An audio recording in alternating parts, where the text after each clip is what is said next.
What's up, guys? Welcome back to the channel and some more bolt action coverage. So today we're going to be taking a look and getting into the first of our review series here in the campaign books for bolt action. Specifically, we're going to take a look at Market Garden. So with that, we got a lot to cover, so it's going to be a fairly lengthy series as we work through these different campaign books. So we're going to start by taking a look at some of the scenarios. We'll start getting into the different special rules and other units, theater selectors, all kinds of fun stuff that these campaign books really just offer you for bolt action and just how they greatly expand the game. We've already briefly reviewed Market Garden a ways back. If you want to check that video just on again, general overview, we've done that for most campaign books. But now we're going to start digging in a little bit more detail and showing you how, again, just you can get so much more out of your bolt action games as you pick up these different campaign books, and what it can mean for your games, your game group, things like that. So the first step here is in the what they call the American scenario section here. So scenario 1, Pathfinders at Over Assault. And this is just a fun one. So this isn't going to necessarily be one where you need to have a large game. And really this is more about sort of almost like a really small skirmish in that sense. So in some ways you could switch over and take like the bolt action firefight rules, which again is geared specifically towards those small games of just, maybe a handful of models on each side, really no vehicles, and having just a blast there. So, and as you can see here, just in comparison to some of the more like regular or competitive scenarios that you'll see when we looked at those in like the main rule book, this already looks drastically different, right? So this is basically the Pathfinders sort of clearing a field, but also being on the watch for like German patrols, essentially. So, and again, whether you want to use British or Americans for this, that's fine. Although, again, this is ideally, again, part of the American scenarios. And I like here that they bring in, some interesting historical tidbits. Warlord's always great about that with these books. So, this whole thing with the Eureka equipment that the Brits had, and that could make for a fun scenario as well. So like with the top secret scenario that they mentioned here from the bolt action book, you could kind of link a couple of these things together where, there might be a danger of that falling into the hands of the Germans. That could make a fun narrative game as part of this as well. So as we also emphasized when we reviewed all these different books too, is right, we want to expand the ways we can play bolt action and just combine different ideas as we encounter them. So again, don't feel like you have to just do things from the main book, just from a campaign book, and be very like strict here. This is like really just all about opening the game up and being creative. And really, there's it's really just limited by your imagination how you want to combine things. You want to scrap a lot of the things you see in the different books and just do your own thing. If you're up for that and your group is up for that, by all means. So have fun, play the game you want to play. So there's lots of ways of getting more out of that.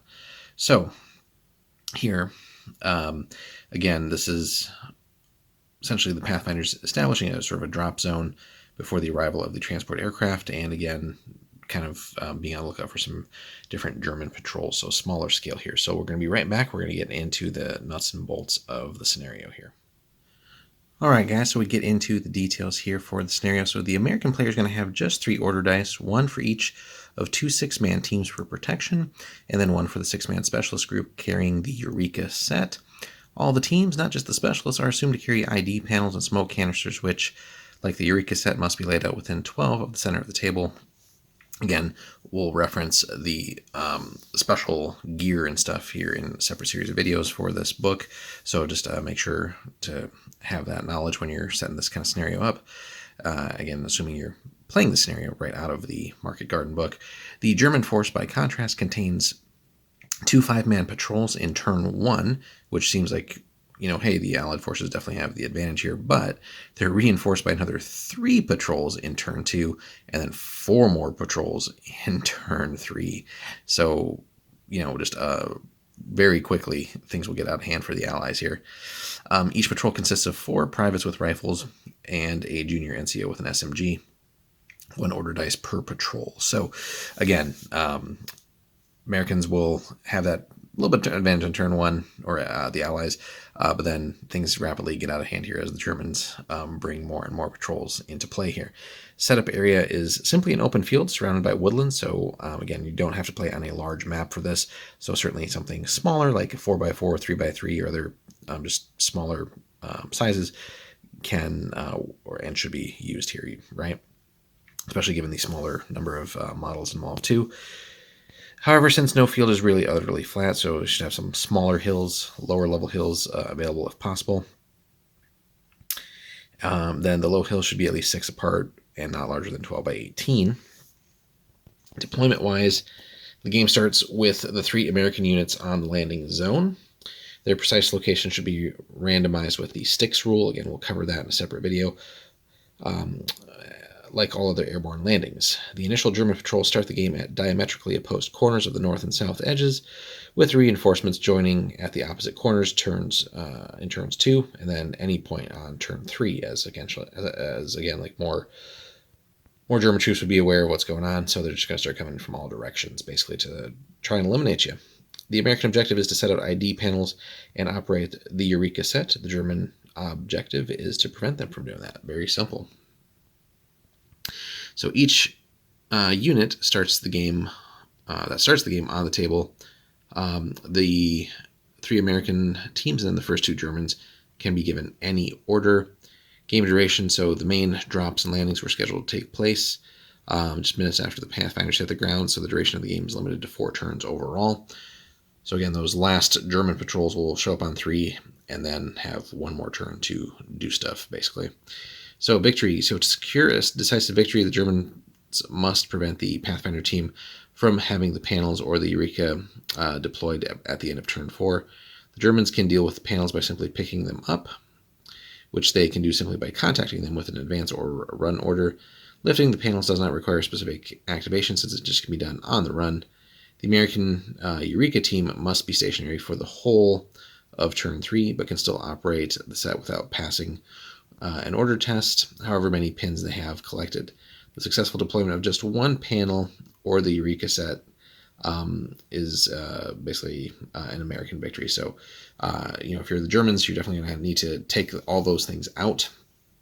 As again, really the Americans just need to achieve 1 single thing, which seems pretty simple. But again, if you're finding that the scenario is too swingy one way or the other, you can always modify that just a little bit there in the victory conditions.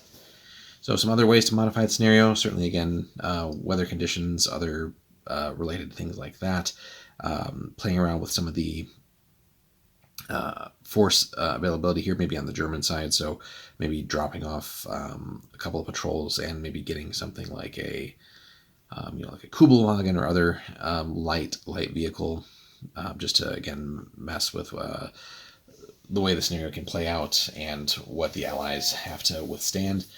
Similarly, you could modify the Allied forces a little bit, maybe give the Pathfinders a little bit of extra gear, something like that, or just add an extra team on each side, take away a few things.